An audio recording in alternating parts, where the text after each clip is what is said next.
You're listening to the 95Podcast from the team at 95 Network, where we host conversations specifically designed to support leaders in small and mid-sized churches.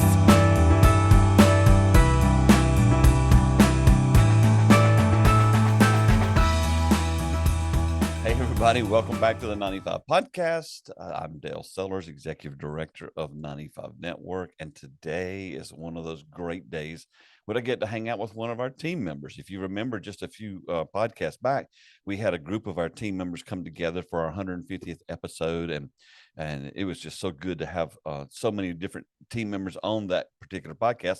Jesse Barnett is one of our team members who was not on that podcast, so today we're giving him his whole podcast. He gets his own one. Jesse Barnett's with us. He is our Director of Digital Discipleship Coaching at 95 Network. Jesse, how are you doing? Man, I am doing great. I was a little sad. I didn't know about the group podcast maybe, but now you're giving me my whole thing, so I'm feeling better now. Well, you knew about it. You couldn't be there because I did invite you to join us, but that makes sense. I felt bad you weren't there, so I thought no. Honestly, we want to talk about digital discipleship coaching. But before we do that, as we record this podcast, this is like the first week of September. How you feeling about the Georgia Bulldogs right now? You feeling pretty good? Yeah, they look I'm pretty feeling good. really good. When you cover the spread and beat them by 40-something points, that's pretty good stuff. So I got to go to college football. We want to talk about the important things here at 95 Network. Yeah, we debated whether to do this as a college football podcast to really confuse scrap people. Digital discipleship coaching. Let's just talk football. And then last night our Clemson Tigers started their season, and for the first half it looked like last year. But the fourth quarter looked like good. So by the time this one drops, I'll know, have we won them all since then, or is it looking like it's going to be another bad year? Hey, as long as you have one more point than the other guy at the end of 60 minutes, then that's all it takes, right? Well, Clemson's notorious for not covering the spread, and they actually did that last night, so that was pretty fun. That's good stuff. Let's do this. We're going to take a quick break, and then when we come back, we're going to dive into all things digital discipleship coaching. So we'll be right back.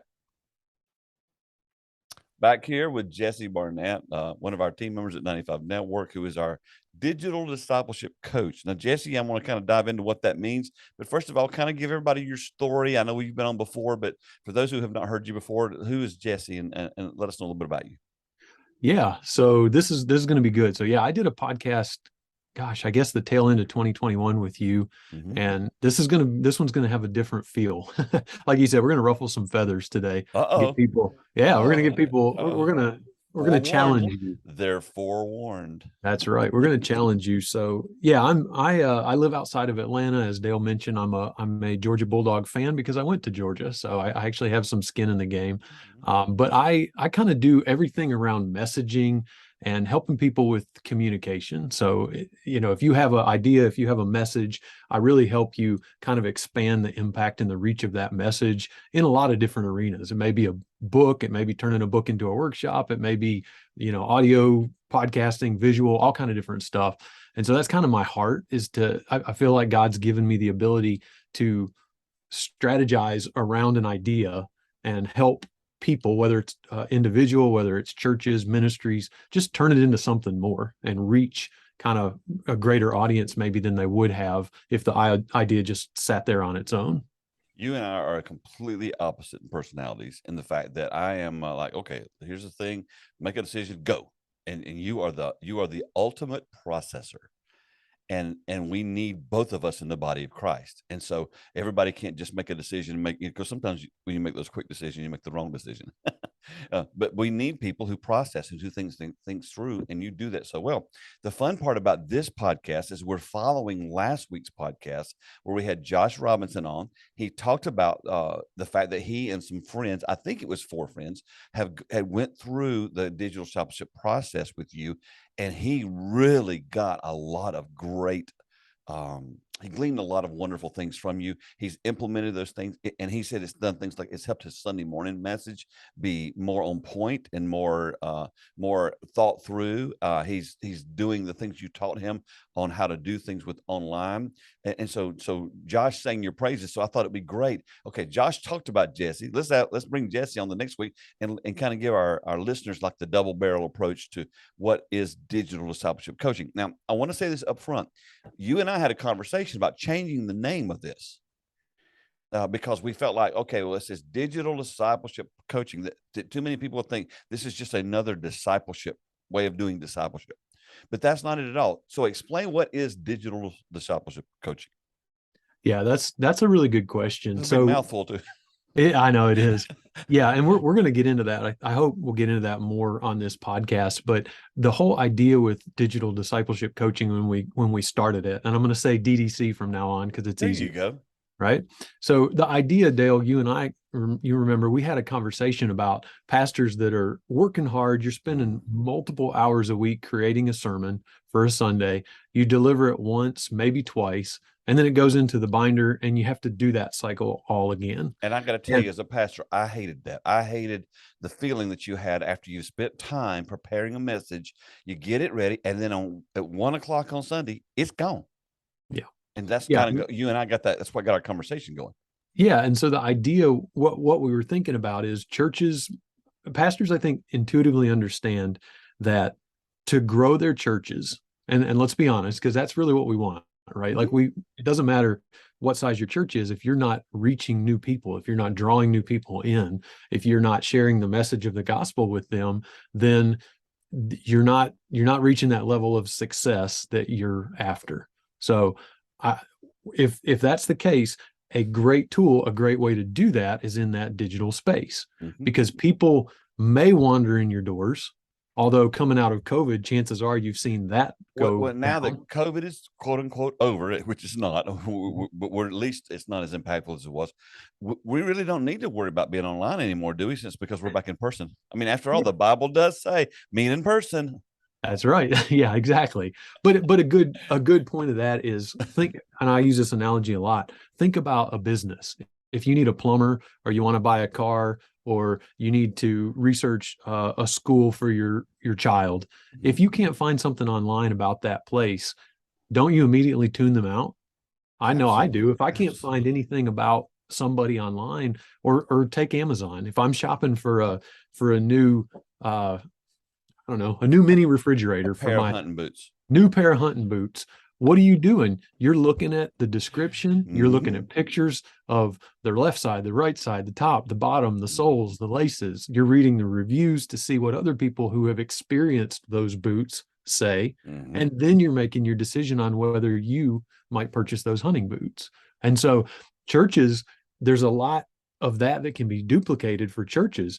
People are the same way. They want to know who you are. They want to know what you look like. They want to know what you sound like when you teach. They want to know what's in it for them. If the people that you hope to reach are hurting, and if you're not speaking to their pain points, why would they ever wander in the doors? But come on now, Jesse, isn't it better that we meet in person? I mean, come on. I mean, this whole online thing, isn't it going to go away?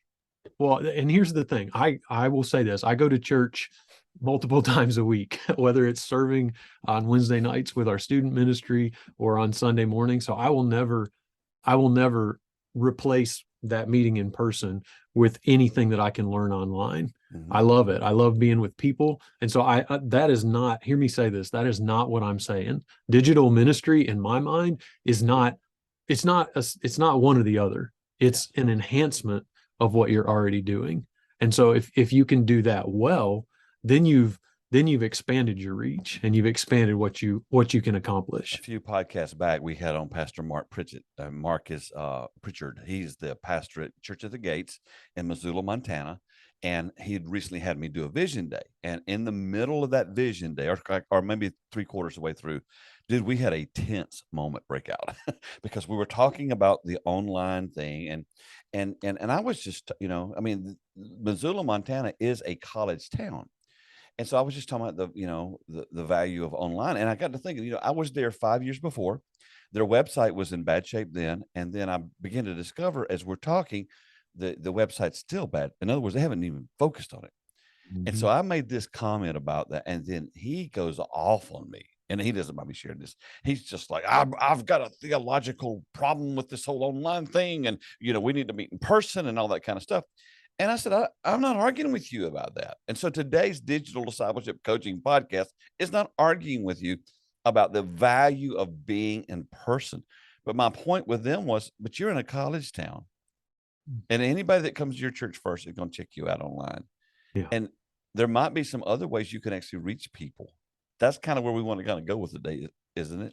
Well, yeah. And that's a great point, Dale, because it's kind of like you've written a book and you're in the process or you're almost done with another book. Why would you do that when you could just get on this podcast and talk about that message? Why would you know what I'm saying? Why would you use? Why would you write a book when it may go to, hundreds of people or thousands of people? That first book's gone to about 5,000 people now. Why wouldn't I just go talk to each one of those people individually? Exactly. I can't do that. And let's dive in. We're going to have some fun today. Let's go into this. So Jesus, when he was on the earth, was in one place at one time. Now, once he went back to heaven and sent the Holy Spirit, he put himself in all of us. Okay. But he was not multidimensional on the earth. Could only be in Capernaum or over there at the Sea of, Galilee or wherever. He was in one place at one time. What we're talking about today is you have an opportunity to expand your impact to reach people who don't know Jesus, who are far from God.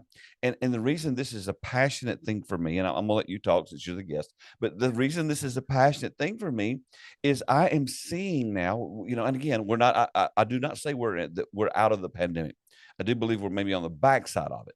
But I'm seeing all these pastors in small and mid-sized churches who are going, okay, let's forget this online stuff and let's just get back to doing real ministry.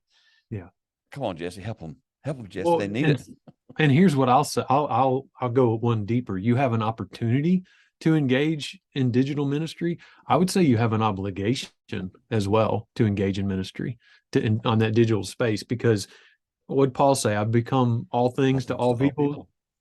That's what I want to encourage you, because hear me say this, like, I'm an encourager first of all. And so even in the Digital Discipleship Coaching program that I created, the idea was not to overwhelm you with something else that you have to do, but to encourage and to equip you in a very practical sense of here's what you should do.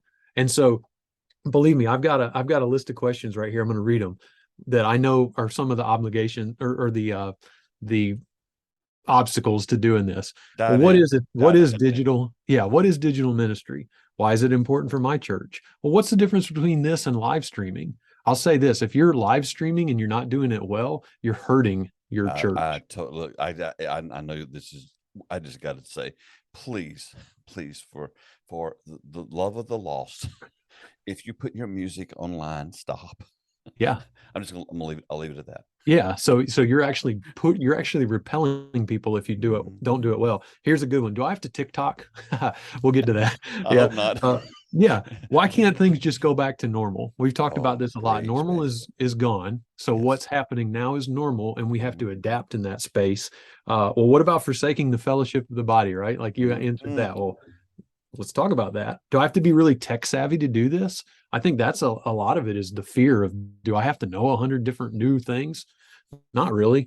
All of those things, I understand their objections that people come up with, but the truth is, it's something we have to work around. We have to figure out a way to harness this, or we're going to just leave the message inside the walls of the church to the people that are already there that may be shrinking, and you're missing a huge opportunity. We're already so insider focused in most churches anyway. Yeah. That we're just, and again, I want to be fair. The small church pastor is already overwhelmed. Yeah. They already have so much to do. And that's why we're providing this. Jesse can help you learn how to just take what you're already doing and just do a couple of things to get more mileage out of it. That was kind of our whole focus when we first started, getting more mileage out of your message. So let's do this, Jesse. You've got that list of questions that you've got there. Why don't you just kind of ask the question again and then give the answer? Let's just work through those.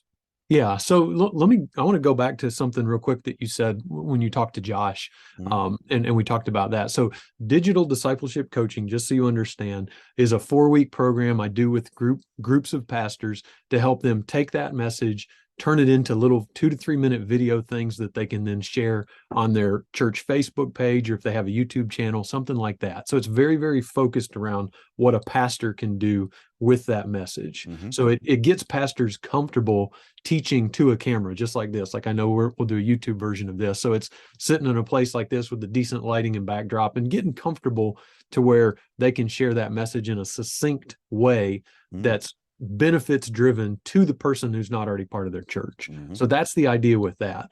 But I want to kind of, on this podcast, I want to kind of go a level higher with good. just digital ministry in general, kind of defining what that is. So if I had to say what digital ministry is to me, it's making sure that you have three things. And I'm glancing over here at my notes because I want to make sure I get this right. Yeah. You have the infrastructure where your digital ministry lives. So this would be a good website, Dale, like you mentioned, using social media, whatever you choose, not necessarily all social medias, but using social media. And then maybe it's YouTube for videos or something like that. But the infrastructure is the frame that we build upon. After that, you need to have the messaging. This is kind of what your ministry says. So your messaging, I just had a call before we jumped on here, Tim, with the superintendent with the denomination, and he was saying most churches don't have a clear understanding of what are we trying to accomplish. Yes. Is this website for the student ministry? Is it for the people that are in the building? Is it for reaching the lost? Is it for Celebrate Recovery? What is it that we're... Most church websites are their bulletin online. Yeah. And what so it is. without defining that thing that you're trying to accomplish, your messaging is always going to be scattered because you're going to create something and it's just going to be top of mind rather than we created this website to reach this group of people and share this message with them. So the messaging has to be right. And then the final piece I think that's critical is engagement. And I talk about this a lot of times on my coaching calls. Most churches, this is their social media strategy if they have one. They share a Bible verse or something like that, or they talk about an event that they're going to have. We're going to have a women's tea, or we're going to have a sportsman's game dinner or whatever. So it's all one way. It's a bulletin board that says, this is what we're doing. Come join us if you want. Well, you remember a few podcasts back, we had Tony Morgan back on, who was with the Unstuck group. And in that podcast, Tony talked about the fact that social media was never created to be a place to advertise stuff. It was a place to have conversations. Social. Yes, social conversations, social media, to talk to people. And again, the church, we tend to run behind on most things, but boy, we have missed it. In fact, some churches are not even online at all. And then if we can get them online, they think the whole purpose of being online is simply just to promote their stuff. And man, we're missing out so much. And so that's the heart behind why you do what you do. And I consider you to be an expert in this space. So help us reach people. Yeah. So let's start talking about the website. We'll start with it kind of like you said. Yeah. So I know we have partners with 95 Network that can do a website for a very, very reasonable $500, a nice four-page website for $500. We can't do it any cheaper than that. I mean, that's amazing. But I will say one thing that you need with that is you have to have the right kind of messaging, because I can't tell you how many small churches I've gone on and I've seen the website and it'll say, type your heading here. This paragraph explains, something interesting you want your viewers to know. And it never gets changed. Yes. So you have to make sure that the website, number one, does it look nice? Does it look clean? Does it look, like you said, is it a church bulletin from the 80s or is it modern? Does it look good on mobile? That's another one, is if it doesn't adapt to somebody's phone, then you're missing the mark, right? Because most people wait a minute, don't blow by that. What does that mean? Okay. So websites, if you go look on a computer screen, like I'm on a laptop right now, websites look great, right? Because they're big and I can see it. But when I go look it up on my phone, which is the place that most people look at it. Yeah. Then that's why it's important. Exactly. So if on a desktop or a laptop, I've got 4 columns of information like this, when it goes to a phone, it's going to stack. So instead of 4 columns side by side, there'll be 4 columns one on top of another. So, and that's not anything super tech heavy. Good websites will do that automatically. You don't have to worry about that, but you do have to make sure that you're communicating in such a way that if somebody's looking on a phone, does it make sense to them? So you want to make sure it's clean, that it looks nice. You want to make sure that it's something that answers the question of who you are, but in a way that meets my pain point. So let me give you an example. Okay. Say I have a pipe burst in my house, and I need a plumber and I don't know who to find. So I go start Googling plumbers in my area. It's 6:30 on a Saturday night, and I know most of them aren't closed. I can look up plumbers, and if I go to a website and the plumber tells me all about when their company was founded, and they tell me all about the awards that they've won and the schooling that all of their plumbers go through, but they never tell me I can be there at 7 o'clock to fix your pipe that's bursting water. Mhm. I don't really care about the history of your company. I That's don't so care about funny. any of that. I just have a broken pipe that I need to have fixed. Oh, Jesse, that's so So good. so let's poke the bear a little bit. Church, pastor, does your website mention Jesus? Sorry, I should have let you not be drinking when you say that. Does your website tell who Jesus is? Does it tell why you believe the Bible? Does it help people who go, I want to know how to pray better? Is there a video that teaches them how to pray? Let me explain why I laughed. Because most church websites that I go to don't mention Jesus ever. Yeah. And it's easy to understand because, again, insider language, we know we're the church. Of course we know Dude, who have you Jesus ever is. gone to a church and it's like, I can't find the restroom, and you talk to somebody and they make this statement, well, everybody knows where the restroom is. Yep. Well, no, that's not true. Only the people who've been here know. Yeah, exactly. So your website is really a piece of real estate Mhm. that you can optimize to tell people anything you want. Like, nobody's going to stop you from sharing as much information as you want that points people to Jesus. Amen. So again, you on a Sunday morning, you have 25, 30, 40 minutes to preach your message one way, and then people leave. You can create good content on your website that's evergreen. It stays there for as long as you want it to be, that teaches people the basics of Christianity, of faith, of what your church is about, of how they can engage, what their next steps are. So all of those things are critical, because then people, when they do find you, I mentioned real estate. Dale, if you were going to invite me to your house, how would you do it? What would I need to know if you were inviting me over to your house on Saturday night so we could have a brisket? Well, first of all, I would want you to know what I'm serving and where I'm located. Okay. Yeah. And you would tell me how to get there, right? And you would Absolutely. say, here's the time, here's what you can bring, Mhm. here's how, here's any weird things that you need to know. You would share that information with me. And we need to do the same thing with our websites. We need to be able to point people to that digital location and say, Yes. here's everything you need to know about us.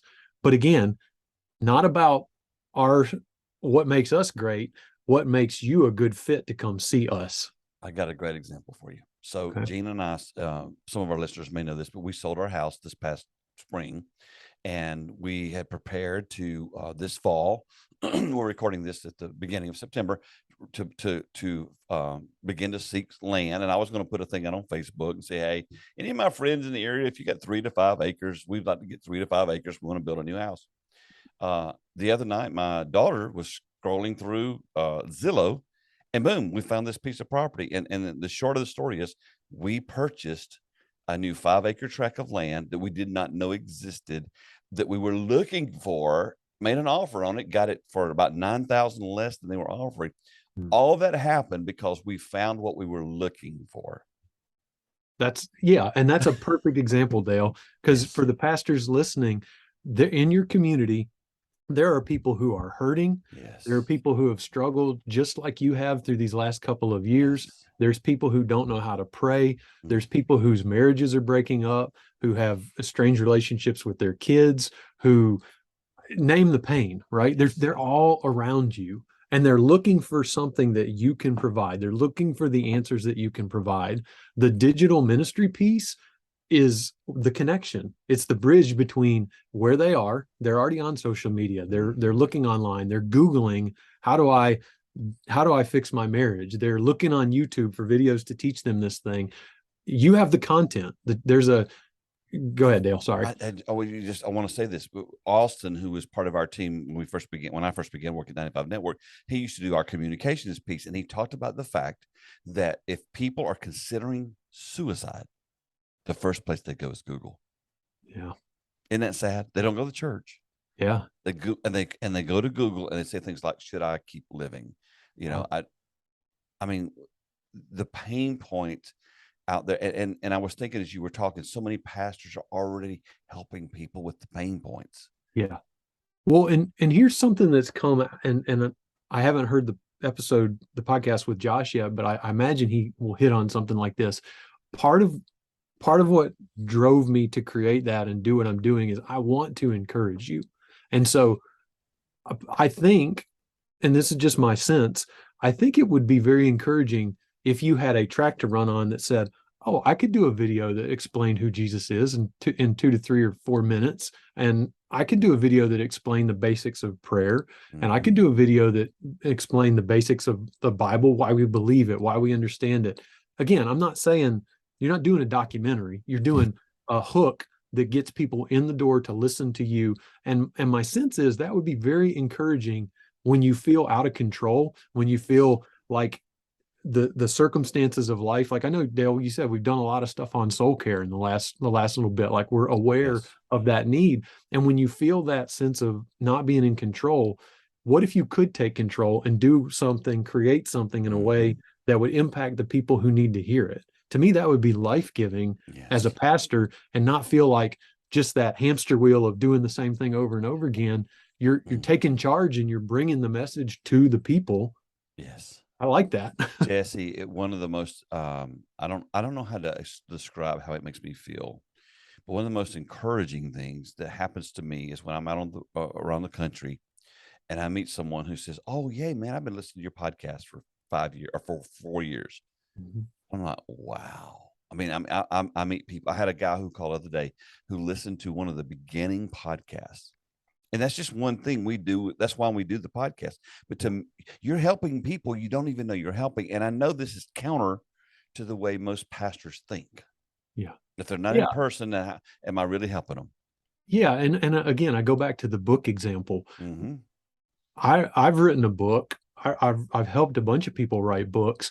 Books reach people that you'll never get to stand face to face with, probably. Yes. And if your message is solid, if your message is worth sharing, which I believe the gospel is, right? I do too. Then why don't we take every possible avenue to reach people? Don't stop doing what you're doing. Create good messages, share them every Sunday, do ministry within your church, but let's expand that thinking of what church is. I've got a phrase I use called church beyond the building. And if you think of church beyond the building, how can you bring your church out into your community first? Like think rings of concentric circles. Like how do you bring your church out of just the building of the physical space that you're in into your actual community, but then expand it even further? How do you bring it digitally to other people that maybe are 50 or 100 or 200 or 500 miles away? Think about like this podcast, Dale. People all across the U.S. will listen to this podcast. You may not ever see them face to face, but they'll hear your words, your teaching, the guests that you bring on. Isn't that the point? Like, isn't that the point to leverage this technology? Well, let me push back. So one of the things I hear all the time is, but I mean, what good does it do if I'm here in South Carolina, if somebody over there in North Dakota is listening? I mean, and I hear that, and I'm like, do you even hear what you're saying? The mindset is, well, if they can't come and in person sit in my service, they don't matter. Yeah. We've got to overcome this mindset. Yeah. Well, yeah, because I hear you say that, I'm thinking, aren't we on the same team? Like, go back to what's the goal? Like, so many, again, like we've gotten so fixated on this track of Jesus didn't say, come and see. He didn't say come and see. He said go and tell. Yeah. So and I do believe, and I've mentioned this on multiple podcasts recently, I believe we're in the midst of a reformation. And how we do church specifically in America has got to get past the residue that we live in of the attractional and the seeker movements, where we, everything's about coming and watching us do what we do. Don't you know that if Paul were alive today, the Apostle Paul in the Bible, he would have used online ways, because he's the one you quoted earlier who said, I just want to do what, anything I can do to reach people. Yeah. Yeah. Yeah. And I think it does require kind of a opening up your mindset a little bit. And I'll give you an example of what I mean by that. One of the very first the very first cohorts of pastors I did was Thane Spark. You know, I've talked to Thane. So Thane's a pastor in Kansas, really rural area. Codell, Kansas. Yeah. And so Thane, we went through the coaching 4-week program, and Thane was a perfectionist. And so I didn't see anything come out. And I'm like, Thane, where's your first video? He's like, oh, I know. I just got to get it out. I said, do it, launch it, send it, put it out there. So he did. Jesse. Stay on him. So he did. Come on, Thane, let's go. That's right. And so he put the thing out there, and I forget exactly, the message was on, I think, loving your enemies. And he had a comment from a guy who said, if I do this, if I apply this teaching that you're sharing, will it fix some of the broken stuff that's in me? Oh my goodness. Paraphrasing. And so I responded. I went on the Facebook page and I responded, and Thane responded. So I had an offline conversation with Thane a little later. I was like, tell me about that guy. And he's like, he's 60 miles away from me. He's not going to walk in the door of my church because it's just not convenient. Yes. And he said, I know he's got some stuff going on, but it opened up the door to a conversation. And so I say that to say there's a kind of a misconception around social media and the digital space that if a thing that I post doesn't get 10 likes or 5 comments or whatever, that's right, it's not successful. And I would push back and say what Thane was able to accomplish with that one gentleman, with that one post, that is an expansion of ministry. And that expands who you're able to reach in a totally different way than you may be used to. And that person may never come to your church. That person may never donate to the offering, but they may. But they're going to feel the presence, and they're going to feel something that you've given them. And it opens the door to that conversation, and that's ministry. We've always said it was worth going after the one. Yeah. If we could just get out of our mindset that means physically doing that. And we're not saying don't do it physically. Yeah. We're just saying this is an easy opportunity to reach somebody who just might be searching for answers. Here's what we got to do. Did we even answer question 1 yet? We're going to take a short break. And then after the break, we've got to answer your other 5 or 6 questions in the next little bit of the podcast. This is so good. So we're going to take a short break. We'll be right back. Well, I'm right back here with Jesse, and we are under the gun to try to answer all these questions. So, Jesse, I'm going to step back and let you just run with it. Right. Mention the question again, and then dive into the answer. Okay, we'll do quick. We'll do speed dating. Speed round. Yeah, because I want to make sure we cover all this before we have to run out of time. Yeah. So back to what is digital ministry, and I'll be honest, this has evolved for me over the last 8 months as I've started to talk to churches, and even in our conversation, Dale. But in my mind, digital ministry answers this question: how do we engage with people in the digital space and invite them to become part of our community? So do you have a pathway for people to engage with you? That word engagement is key. And then invite them to become part of your community. Now, your community may be the physical community, the people that are in your building.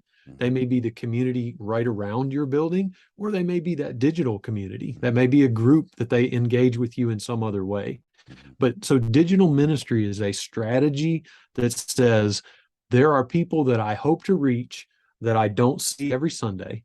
I'm going to create a plan to reach them by, number one, having a really good website that communicates well. Number two, I'm going to create a pathway on social media where I can create these conversations. And number three, I'm going to engage with them on that pathway. So it's not one way, it's 2-way. And so digital ministry is having a strategy to do that. Now that will look different for every single church, because every single church is different. So what you might do well, pastor in Atlanta, another pastor in Jackson, Mississippi, it's going to look totally different because the needs of that community are different.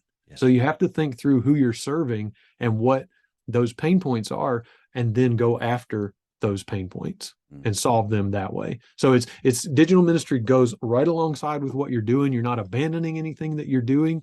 Just, Dale, you mentioned it at one of the workshops, like spending half a day thinking about the digital hybrid church model. I beg them. So this is giving you a track to run on. Does that make sense? Yes, I beg them to do that. So keep on going. I'm going to try to lay low here and let you just kind of get through this, because I want to answer these questions before we get through. Okay. Yeah. So one kind of misconception is, we have a Facebook page, or we did live streaming. So we have a digital ministry. So let me push back on that a little bit. For social media in particular, you do need a strategy, but if you try to do every single thing inconsistently, you're doing more damage than if you pick one lane and do it consistently.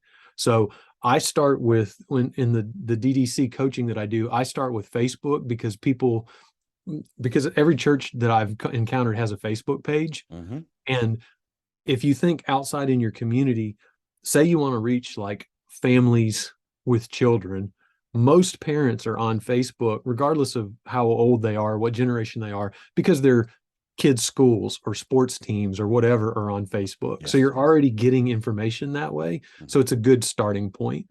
So I'm saying, have a strategy for it. You don't have to do every single thing. And then, as we mentioned with live streaming, I understand that live streaming came about for most churches that 95 Network serves because of COVID. Yeah, like it shut down. Mm-hmm. You had to. So I totally get that. Mm-hmm. However, unless you're a big church with a production department, having one camera in the back with not a great sound is not really doing you any favors. And let me tell you what I mean by that. A friend said this that I thought was so good. He said, one of the strengths of a small church is that ability to kind of come around people. So if I visit your church and you're a small church or a mid-sized church, I come in on a Sunday and I immediately feel known. I feel seen. Yes. I meet people. I engage with them. And when I'm in that zone, I can overlook the fact that maybe your music is not production level music, or Yes. maybe the stage is a little dated or something like that, whatever the things are. But if I'm trying to compete with somebody like Life Church, like Craig Rochelle, that has dozens of cameras in the room, they have everything. They have everything they need. Small church, you're never going to be on that same level. So don't try to be. Like, don't try to be. And there's a lot of stuff that I'm kind of brainstorming, teaching around, like, what if you, instead of doing your whole sermon, what if you recorded a 10-minute thing and that was what you put online? No, like you said, Dale, no music. Like, there's a lot of avenues that we can pursue in this digital ministry space that don't have to copy what big churches are doing. But Jesse, right now is a season when people are just looking for real and authentic. And I'm not putting down anybody out there who does it slick or well or well produced. That's all great. You do what God's called you to do. But people, I mean, even being a pastor of a small church, that's actually a benefit in today's society. People are looking for relationship. And so I think sometimes we have this mindset, well, because I can't do live church, or I can't compete with elevation worship or whatever, you're missing an opportunity is what I wanted to say in that point. Yeah. And my point to that is, let's again, we're on the same team. Yes. So if you love the way elevation worship does a song, then share that with your congregation and say, hey guys, this song really blessed me today, and I just wanted to share it with you. Nobody's going to take offense at that. Like, that's helpful. You're sharing your heart, and you're sharing something that helps people. So go do that, but then make your teaching your own. So I just say that to say there's ways that you can enhance what you're doing with your message that don't necessarily involve, hey, our live stream's about to start. And because here's the secret, nobody's watching an hour and 15-minute live stream on your Facebook page, or they're just not. Nobody, the attention span. They didn't engage for very long, even during the pandemic. There's certainly, I mean, and this is just statistical truth. Very few people are engaging for long now. Okay. So how many questions have we answered so far? I think 4. And how many we got left? I don't know. I'm making these up as I go. So yeah. I love it. We'll keep on answering your questions as you make them up as we go. Yeah. So I will say this. Let me give you some ideas here. I'll give you some stuff that you guys can think about as you're just kind of going, okay, maybe I'm tracking with this. Maybe this makes sense. So let's think about this. Number one, the website's got to be top notch, and we can talk about that. I'm actually putting together kind of a course that will walk through some of this stuff. So I'd love to kind of share some of that. Would less is more be a good concept there? Absolutely. Okay. And again, think through and Dale, we did this with 95 Network, the message script that I did that kind of says, Yes. this is who all the people are that we want to talk to, that we want to help. This is the language that they're using, because when you use that language that somebody else is using, they see it and go, oh, wow, these people really get me. And They let me understand explain me. that, because what we did, we had a team meeting. I think it was in February, because we recognized we needed to make a shift at 95 Network, because our whole focus is on more strategic things, and which we haven't canned that, but we recognize that in this season we're in, we need to focus on soul care. You helped that. Susie helped that. We started that in February, and we literally rolled it out the last week of August. Yeah. It took some time, some effort, a lot of editing, a lot of communication.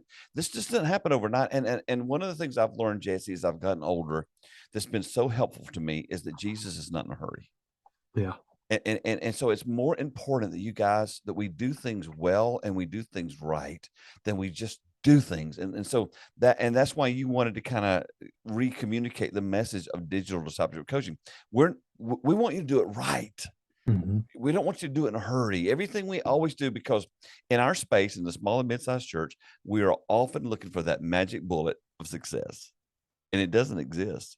Yeah. So you got to learn how to do things right and well. So keep answering all these questions. Yeah. So one of the things with that, and hearing you say that about Jesus is not in a hurry, I wrote that down, because I tend to be the worst of like, well, I had to learn that. Because you read Saul. I thought he was mad at me and I wasn't getting it done, and all these people were going to hell because I was such a failure. And boy, it was great to figure out he's not in a hurry. Yeah. And so I agree. Like, you got to keep plugging away at it. And to that idea of the messaging and the words that you use on your website, I'll put it to you this way. Like, you're right, it does take some time, and I've got some tools that can help you kind of draw this out.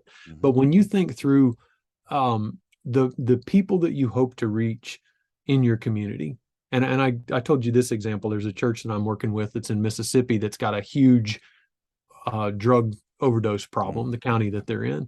And so they basically went all in on Celebrate Recovery. They work through that. It's blown up on Thursday nights because there's such a need for it. Well, the people that are dealing with addiction issues have very specific pain points, and there's language that they understand. They totally, completely understand. So if their website's talking about VBS and reaching families of small children, a person who's dealing with addiction, the message isn't going to land. And we're not saying VBS is bad or doing VBS is wrong, but not at all. But I do believe that every church probably has a passion in their community, whether it's a food bank, or if it's helping single moms, or if it's addiction, or if it name the thing. That's one of the things. Like, figure out what you want to do. What if your church closed the doors right now? What would your community? I know where you're going with this. Yeah, what would they miss? Yes. And if you can't answer that question, then you haven't refined exactly who you serve and how you serve them. Let's go deep. Let's just go a step further. If your church closed today, would anyone even notice? Yeah. When I pastored for 12 years, that was a question that used to break my heart, because we were so busy oftentimes trying to satisfy saints that we couldn't reach the sinners. And say that one again. Well, I used to say this all the time. We're so busy satisfying saints that we're not saving sinners. And Jesse, one of the things that breaks my heart is there are churches who go an entire year and never baptize a soul, and it doesn't cross their mind. Josh got on this in the podcast that's going to air before this, about the fact, he said that was one of the things that I had shared with him that broke his heart, was that I came on staff at a church and they hadn't used the baptistry in 8 years, and no one noticed. Yeah. And that's why we're having this conversation, because I want people to understand, man, this is the heart behind 95 Network. Yeah. This is why we do what we do. This is why we made the shift to focus on soul care, because we want you to get healthy so you can reach people that don't know Jesus, because at the end of the day, that's what matters. And it amazes me how there's pushback when you're a willing coach. You don't have to do this. You're willing to take what God's gifted you with to help people reach people far from God. Yeah. And it amazes me the number of people go, well, that's not great, because it's, the Bible says assemble yourselves together. I get all that. Yeah. But, even with the church that I referred to, my friend Mark back in Missoula, I just challenged him. I said, okay, so great. So you're so insider focused that you're not going to reach the people in your community. They're going to spend eternity somewhere. Is that not why we do what we do, Jesse? Oh, absolutely. And I think, I think that as a pastor, you have a unique opportunity, I guess you could say. I think there's people inside your church that with a little bit of direction and focus would be happy to jump in and serve the community. But it's easier to just say, well, we come every Sunday and we do this and it's inward focus. You sit and watch you do what you do. Yes. And so as a pastor, you kind of have to have the courage to challenge your people and say, hey, we're going to go out into the community and we're going to serve here. That's what church is going to look like on Sunday or on this Thursday night or whatever. And I think you can articulate that. And there will be people, of course, there's going to be people that don't want, they just want to sit there. They want what they always wanted. And it's going to be awkward and all that. But there's a lot more people who go, I think my faith is supposed to be more than just coming every Sunday and sitting here for an hour. I think I want to know how to put it to work in the world. And you have a unique opportunity to do that because you can shape that. You can make these community partnerships. You can connect with people, you can serve, and you can kind of empower your people. Let me give an example of this real quick.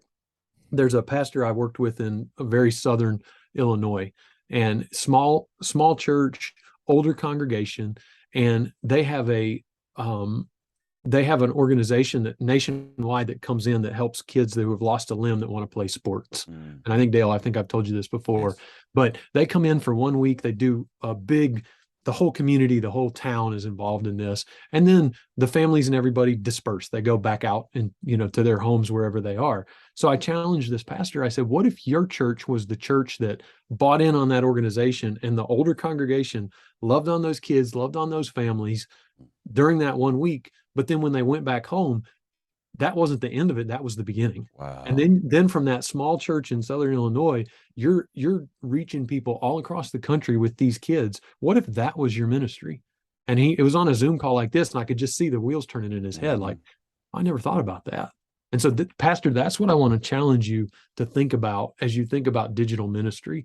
Is there a way to do what you do best, to meet the people that God's called you to meet and empower them? Could you do that more than just right there in the building or right in the church? Could you expand? Could you go out? Could you reach people in those other places?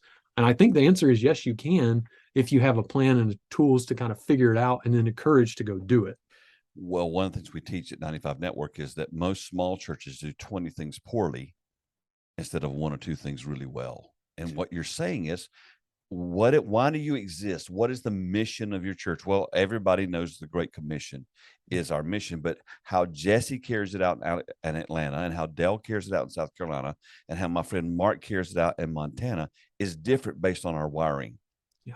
How would you impact the world? And Jesse, we just got to acknowledge one of the things the pandemic showed us was that the church was not engaging very well before the pandemic.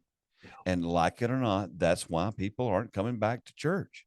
It's like, well, I don't want to come watch you do your show. And everything you said, Jesse, is about Ephesians 4. There's this guy, there's this book called the Bible. There's a man named Jesus who started something called the church. And in Ephesians 4, he told us exactly how to do it. I'm going to give you these gifts: apostles, prophets, evangelists, pastors, and teachers, to equip the saints to do ministry.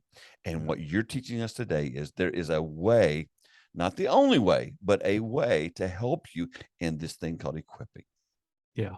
Yeah. Let's enhance what you're doing. It's funny. I love, the escalators or the things in the airport that are like a flat escalator. I don't know what they're called. You mean the moving sidewalks? Yeah. Yeah, they're one of my favorite friends. What happens when you get on that? If you walk your normal pace, make some time, baby. Yeah, that's what digital ministry can be for you. You're doing what you're already doing, but you're accelerating. You're launching. And you know who irritates the snot out of me on that one? That person, people who stand there. Yes, I got to go around them carrying my suitcase. And here to continue the analogy, that's the other churches in your community that aren't engaging in digital ministry. They're standing still, and you're going to be part of the vanguard that goes in tip of the spear. Let me ask you this question, because we're getting so close to the end of the podcast time. Did we have any other specific really important questions we have not addressed in your thinking? You feel good? We've kind of given an overview, because I got something specific I want to talk about at the end. Yeah, I think I will say this, like I'm on 95 Network's website. I love talking to people and trying to trying to figure out what I can help you with. So I would just encourage you to reach out, and I'll give you a website you can find me at the end. But just like you said, Dale, like my heart is, God's refined something in me in the last year with my wife and I to say there's kind of two lanes of people that we're going to help. And the church and ministry is a huge, huge part of that. And so I keep finding these things and go, ooh, that would be exciting to try. Ooh, let's build that. Ooh, let's create that. And Dale, I know it drives you nuts because I'm an idea guy, but again, I'm playing the long game here, and I'm building tools. She's a patient woman. She is. She's an amazing woman. But we're building out the tools to help you, pastor. Yes. Build your church, strengthen your church, Yes. help us turn the corner and go into this next phase, whatever it looks like, to reach people that. Well, what I want to do at this particular point right now is say this. So when we had Josh on, one of the things that Josh talked about that we, and I just specifically asked him because Jesse had taken a group of people through the Digital Discipleship Coaching. And at the end of it, I asked Josh, I said, Josh, so you went through there with 3 or 4 friends. How many of your friends followed through? And Josh said, well, absolutely. To be honest with you, Dale, none of them have followed through yet. And so really important to do that. And so what I want to do here is we wrap up the end of the podcast is, Jesse, you're talking to hundreds of small and mid-sized church leaders. We've been talking today so much about this incredible aspect of learning how to do digital discipleship ministry well. So you're sitting down and having coffee with somebody, you got 5 minutes with them. Give me a word of encouragement, advice, wisdom, or hope that you would share with those pastors in that setting. Okay. No pressure. Let's get this right. You got it. You got it. Yeah. So edit that out of there. Okay.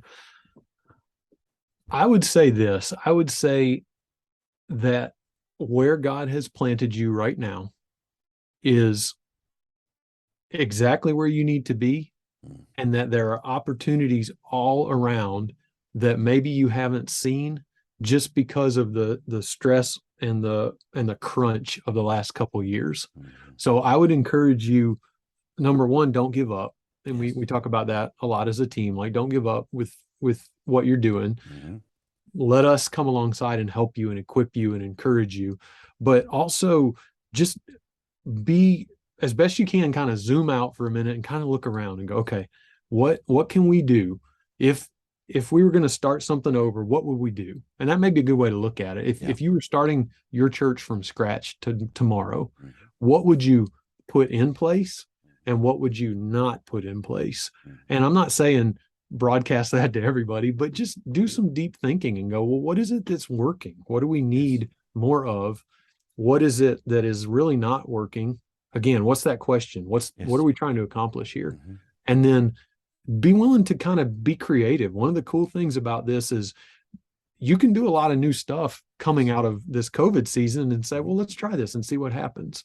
And so I would encourage you to innovate. I would encourage you to think a little bit differently. I would encourage you to just take a hard look at what you're doing and say, is this yielding the fruit that we want? And if it's not, what can or should or might we do differently? And I'm not saying you'll have the answers to those questions, but it'll help you to start thinking maybe there are answers to those questions. And I think 95 Network does a great job of pointing people. I think we can help you with that if you're willing to at least.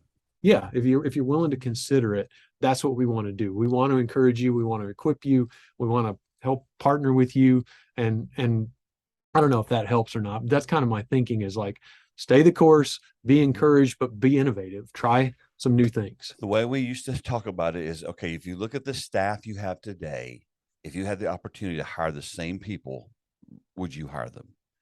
And I like to ask that question because most pastors and most leaders will say, no, I wouldn't. Well, okay, well, you got a problem. You deal with it.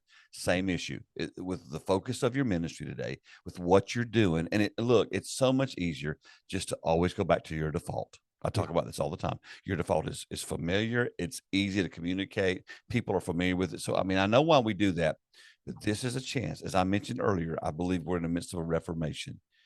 Let's reform our churches to where they're really having the highest impact. So if you're listening today and you're like, I want to do that, I don't know how, please reach out to Jesse. We're going to have his contact information in the show notes. Reach out to us at 95network.org. We will help you to help you with your effectiveness is what we want to do. So Jesse, thank you. I'm so glad you're on our team. Thank you for what you bring to the table. And just thank you for being you. I love the fact that we are completely polar opposites, but somehow God makes that thing work. He does. I appreciate it. Thank you for your time, Dale. Yes, sir. Thanks for listening to the 95 Podcast. We look forward to sharing another episode with you next week. In the meantime, visit our website at 95network.org. The website is loaded with great resources created for small and mid-sized church leaders. Until next time, have a great week.